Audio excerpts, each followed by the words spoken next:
Ah, nung ano, wala kasi ako, umalis ako, inisikaso ako, tapos, nag-text sa akin si mama, sabi, Jay, dinala namin siya, si Ayat sa ospital, parang nade-dehydrate kasi suka ng suka.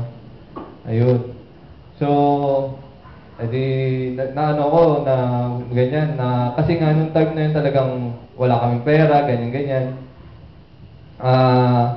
Talagang hindi ko na alam kung saan kukuha. Pero although alam ko nandiyan naman si mama lagi, laging gumagabay sa amin. Pero siyempre, kahit pa paano, kailangan mag-produce ako, ganun. Eh nung time, wala akong ano nun, budget, talagang hindi ko na alam gagawin. 3 days o 4 days yata na hospital si Ayel nun. Hindi ko alam.